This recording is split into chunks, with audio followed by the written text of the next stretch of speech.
picture this. You're running as fast as you can. There's a giant bear that's chasing after you, and all of a sudden you reach a cliff. So what do? You go over the cliff, you're hanging onto it, you let the bear jump and fly over you. He goes in the water below. Ah, you're saved. But you need to pull yourself from the edge of that cliff back onto the ground. Whew, it's gonna be tough. But after this video, you can do it and you'll be safe.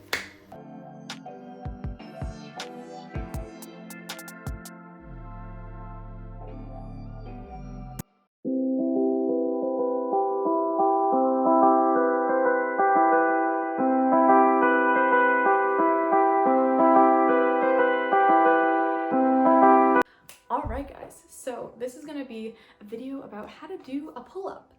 And I love pull-ups. I think they're a great exercise. It's a compound exercise, which means that it uses more than one muscle group. So you're going to have your back, your biceps, a lot of your different back muscles are going to be used.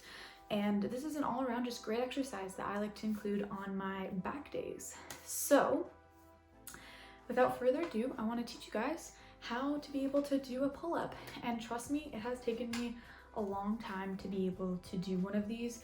Like literally I'd see when I was younger and I was at the playground, kids would be like swinging off the monkey bars and like pulling themselves up on it and doing like low-key muscle ups and stuff, and I would just be like, I can't even like hold on long enough to just like stand there. Like I had no upper body strength, like no grip strength, nothing. And now I can, and it's there's a lot of different things I learned about the journey to getting there, and I wanted to show you the secrets and the tips of how to be able to do it yourself. The first thing that's important to know is that everybody's at different strength levels. So if you've been training your upper body, you've been working your back muscles and doing weightlifting with those muscle groups, a pull-up is going to be easier for you to learn because those muscles are already developed in those motions and things like that. So it really depends.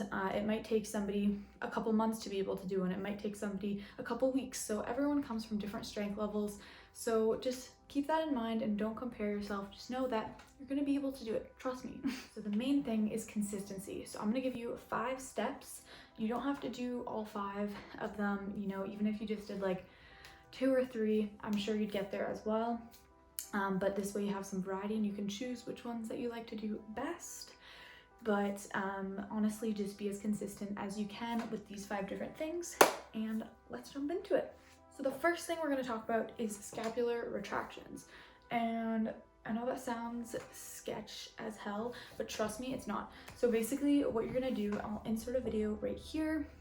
You're going to just hold on to the top of a pull-up bar in the normal position, how far that you would space your hands out in a pull-up. So you're going to bring your shoulders up to your ears, and then you're gonna put them down. Like pretend there's a bee on your shoulder. What do? You kind of put it down like so you could look at it, you know what I mean? So you start from here and then you just depress the shoulders. This is basically the initiating movement of a pull-up. You have to retract your scapula to be able to do a pull-up. You don't do a pull-up with your scapula not retracted with your shoulders up. That's just, it's not the right way to do the motion. So once you get this initiator movement down packed, then you're good to go. And you can do these with your hands, like with doing like a neutral grip, doing like a supinated or protonated grip. You can really just do any kind of grip that you're wanting to, and then just practice these.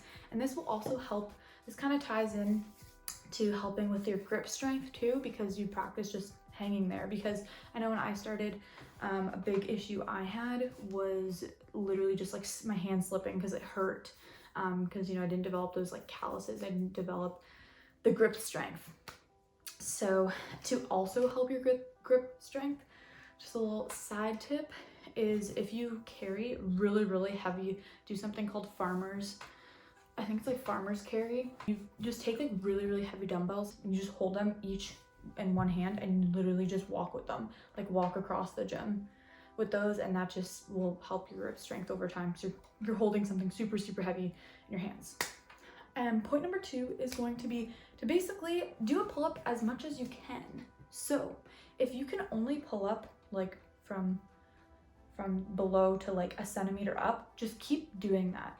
And then eventually you'll be able to pull up, do like a half pull up, and then like do like a quarter pull up, then you'll be able to do a half pull up, then you'll be able to do like a 3/4 pull-up, you know what I mean? So just keep doing, like, literally do like 5 reps of half pull-ups. So just keep on pulling up as much as you can, even if it's only halfway, because then this way you will keep, like, eventually you'll be able to get stronger to do an entire one. But if you can only do a quarter, just stick with those and keep practicing that, master that, and then you'll level up. You know what I'm saying? Point number 3 is going to be working on the negative pull-ups. So basically when you do a movement, it's called a concentric. So if you're doing a bicep curl, when you're lifting the weight up, that's the concentric.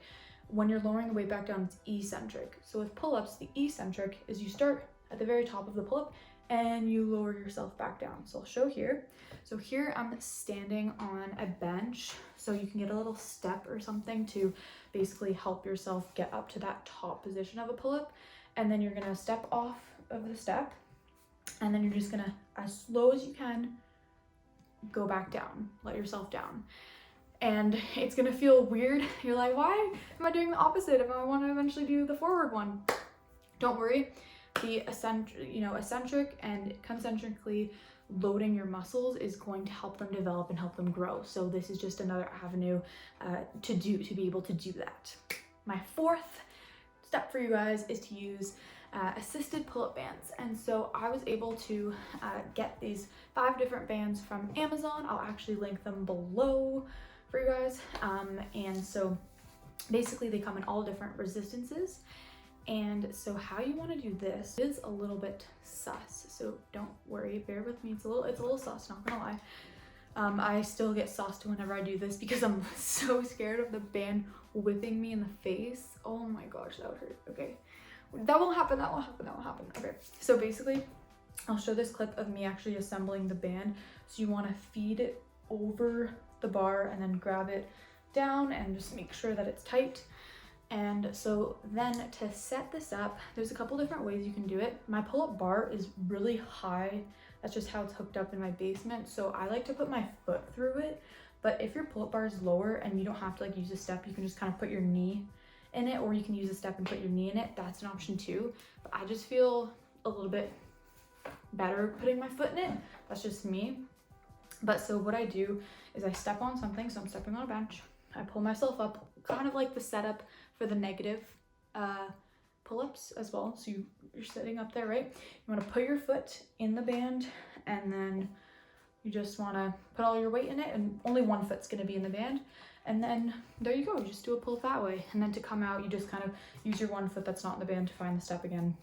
And then yeah, literally my worst fear is like accidentally not stepping on the bench and stepping somewhere else, because my bench is like kind of narrow, and stepping somewhere else and then the band just like flying in my face or something. But the things you gotta do to get those gains, you know what I mean? But don't worry, I believe in you. It's not that sus. And then, okay, and then also once one band gets too easy for you, and you're repping out, like once you can do like 12 reps of one band, I would say move on to a next band to the less resistance. So then this way, you know, with that one, if you can only do 5 reps, do 5 reps, do 4 sets of that. Try to stick with the 4 sets and just do as many reps as you can. Really push it till failure in each of those sets. And then once that one gets too easy for you, you can fully do 10 to 12 reps and move it down again.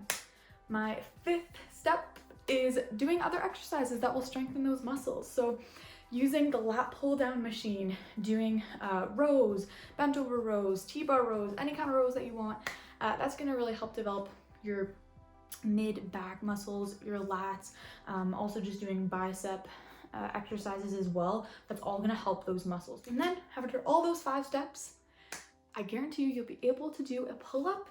It's gonna take some time. Keep in mind what I said earlier, you know, everyone comes from different strength levels. The main thing is consistency. If you can do like 2 to 3 of these things once per week at least, then I'd say you're good to go. Don't make it so complex. Like don't try and do all 5 of these steps like 3 times a week, because honestly, like that sounds great in theory, but it's just gonna be too complex. Just keep it simple. Do some banded pull-ups with some scapular retractions every time you are working out your back. Just slip it in that workout. okay? Nothing crazy. So this way it's like part of your workout routine, just incorporate it in there. Because I find like when I started doing like all these crazy add-ons to be able to do all these new exercises and develop strength, it got really complex for me and I just got overwhelmed and I didn't end up sticking with that. So make it simple for yourself, choose what you like, choose what's fun. Yeah, just keep on adding reps when it's getting easier, really push yourself. And another tip that I have is to record, like film yourself doing them, because you'll be able to see you know, the video of when you could barely do one and now you can do like a half one, then you'll be able to do like a full one, then you can do like 2 full ones, 3 full ones. And this way, once you see progress is honestly fueling. So once you see that you're able to do something that you weren't able to do in the past, you're gonna be like, damn, I got this in the bag, sister. So, you know, just keep on adding it from there and you're gonna grow. You just need a little momentum and progress is fuel. So got this in the bag. I hope you guys enjoyed this video and I hope that you have a killer day.